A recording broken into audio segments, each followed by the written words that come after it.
I don't know when they make the MVP decision, but I want to talk about that. The NFL MVP. Yeah, because Daniel lost it. He cooked. I ain't gonna lie. I think Lamar Jackson, Josh Allen, Saquon could be in the conversation, and Joe Burrow. I think those are the four. What, Jamar Chase? I think those are the four legitimate ones. Jamar Chase, he definitely has a case because he's the triple crown This is my winner. issue with the MVP race. Not the race.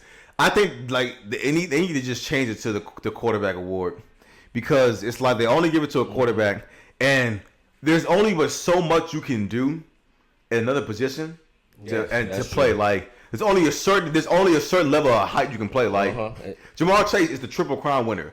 He cannot play any better as a wide receiver than this. Absolutely. That is it. And so if you're telling me that that's not good enough, then what hope do I ever have of winning this award? You're right. You know what I'm saying? You're right. As a running back, Saquon Barkley, again, being this close, because I think the last non-quarterback to win it was Adrian Peterson, and that was over 10 years ago. For sure. And he same position, almost broke the single season record.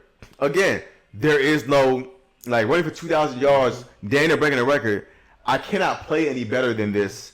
Leading the league in rushing at this position, I cannot play any better as a running back than this. And if you're telling me that this is still not good enough to win the MVP, then what hope does anyone have to win it? You know what I'm saying? Right.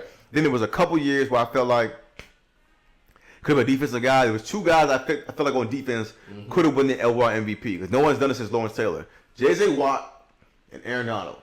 There were a couple seasons where J.J. Watt was legitimately the best player in football. You make a good case. And it's just like for a 3-year span. And it's just like, yo, man, like again, like we talking about 20 and a half sack seasons back to back to back. Dang, they're about to break Michael Strahan's record. Correct. I think TJ did eventually break it, but it's just like, and it's unfair. You can't play any better than this. And to your point, it's unfair because as a quarterback, you always have the football in your hands. So and also you're going to achieve certain type of accolades. You just that are, other players man. Not going to achieve. But what I will say in this specific MVP race, 41 touchdowns to 4 interceptions is ridiculous. And then also to break the single season to break the rushing record of all time is crazy. Lamar has had better stats this year than he did actually last year, which is even astronomical, bro. But I'm not gonna lie, when Dan broke down Josh Allen's stats, I was like, you know what, Josh Allen probably is the MVP. I think both because he does have less turnovers than Lamar. No, he doesn't. I'm saying like overall, like Lamar's fumbled the ball a couple times. Okay, got you. So like overall turnovers,